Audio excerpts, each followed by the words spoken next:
Indira Gandhi ji party के दो हिस्से होने के बाद आए थे, उस वक्त उनके साथ कोई बड़े नेता नहीं थे, सिर्फ छोटे छोटे यंगस्टर्स, युवा हम लोग थे। तब वो सभी यंग लोगों को चांस मिला, क्योंकि दूसरे नेता तो थे ही नहीं, सब एक एक करके भाग गए थे। तो 69 में मैं ब्लॉक कांग्रेस कमेटी का अध्यक्ष बना। फिर उसके बाद 2 साल में ही मुझे एमएलए बनने का मौका मिला, और जब से एमएलए मैं बना आज तक मैं कभी मेरा इलेक्शन खोया नहीं, जीतते आया। 19 अब मेरे को सतत 50 साल तो जीता, लेकिन बीच में थोड़ी अड़चन आई, लेकिन सोनिया गांधी जी ने झट से सिर्फ 6 महीने के अंदर मुझे फिर राज्यसभा में भेजा। मैं बहुत उनका ऋणी हूं। हालांकि हम कितना भी काम करने दो, लेकिन रिकॉग्नाइज करने वाले नेता हमको जब मिलते हैं तो बड़ी खुशी होती है। तो वो होने के बाद मुझे जो अध्यक्ष पद मिला, वो भी श्रीमती सोनिया गांधी जी और राहुल गांधी जी के कहने पे, यानी उनके सपोर्ट से ही मुझे मिला। ये सारी बातें हैं, और हम कहीं लॉबी करने नहीं गए, मेरे को ये दो वो दो, कुछ नहीं। चंद चीजें ऑटोमेटिकली आए, चंद चीजें जो आना थे वो नहीं आए, वो बात और है। लेकिन कोई निराश नहीं होना, मेरा आपसे भी यही एक सूचना है। मुझे क्या मिला, मैं इतने दिन से काम कर रही हूँ, मैं 35 साल हो गया, 30 साल हो गया, मेरा जवानी इसी में गुजर गई, मेरे को कुछ नहीं बना है। ये हम देश के लिए अपना योगदान दे रहे हैं, अपने आप के लिए नहीं है, ये लोगों के लिए एक सेवा है। गांधी जी को क्या मिला? क्या इस देश के प्रधानमंत्री बने? क्या इस देश के प्रेसिडेंट ऑफ इंडिया बने? लेकिन पूरा जीवन वो एक धोती, एक पंचा ऊपर डाल के इस देश को आजादी दिलाए, और उन्होंने आज जो आजादी दिलाई उसके वजह से हम ये डेमोक्रेसी में सब कुछ देख रहे हैं, एमएलए, एमपी, मिनिस्टर्स, प्रधानमंत्री।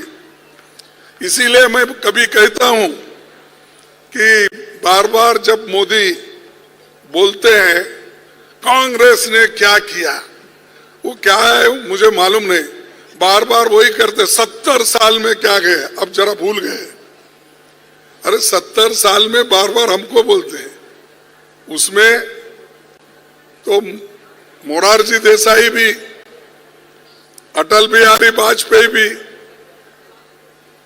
और नेता लोग भी प्रधानमंत्री बने, विश्वनाथ प्रताप सिंह भी बने, देवेगौड़ा 11 महीने बने, और गुजराल बने, कितने लोग। ये सब छोड़ के वो बार बार कहते हैं कि कांग्रेस ने क्या किया। हम डेमोक्रेसी को बचा के रखा, आजादी को बचा के रखा, संविधान को बचा के रखा, इसीलिए तो आप लोग जिंदा है। मैं उनको कहा, आप प्रधानमंत्री जो बने, हम डेमोक्रेसी को जिंदा रखने की जो हमने काम की, उसके वजह से आप प्रधानमंत्री बने, शाह होम मिनिस्टर बने, नहीं तो कहा वहीं गुजरात में रहना पड़ता था। अगर डेमोक्रेसी नहीं होती और हिफाजत नहीं करते, संविधान नहीं होता, संविधान की हिफाजत हम नहीं करते, तो ये लोगों का अता पता भी नहीं लगता था। तो ये बड़ी चीज हमने की है, और हर बार यही कहते हैं, हर भाषण में यही कहते हैं। परसों फिर उन्होंने पार्लियामेंट में भाषण किया, इतनी लंबी चौड़ी बात की, लेकिन उन्होंने कभी नेहरू जी को याद नहीं किया, गांधी जी को याद नहीं किया, वल्लभ भाई पटेल को याद नहीं किया, डॉक्टर बाबा साहब अम्बेडकर को याद नहीं किया, कुछ नहीं। मैं मोदी मोदी। और एक बात उन्होंने हमेशा कहते हैं, एक अकेला मोदी सब अपोजिशन पे भारी पड़ता है। तो आप देखिए एक आदमी का अहंकार कितना होता है। और उतना ही नहीं, परसों हमारे 15 अगस्त को आजादी के दिन उन्होंने तकरीर की, आने वाले 2024 में भी मैं यहां आकर झंडा फहराऊंगा।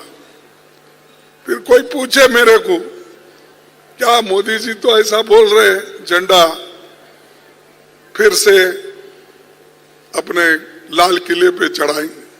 मैं बोला ठीक है, वो जो बोले हैं झंडा तो जरूर फैलाएंगे, लेकिन उनके घर के ऊपर फैलाएंगे।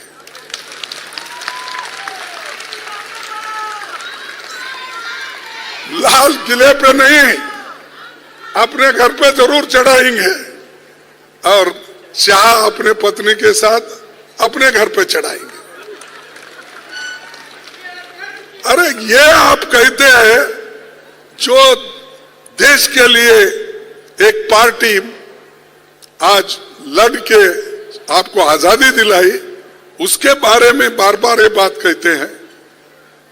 इंदिरा गांधी जी ने अपनी जान कुर्बान की क्योंकि देश को इकट्ठा रखने के लिए। राजीव गांधी जी ने देश को एकता से रखने के लिए अपना बलिदान दिया। ऐसे बड़े बड़े नेता देश के लिए बलिदान देने वाले, त्यागने वाले, मरने वाले हमारे कांग्रेस पार्टी में है।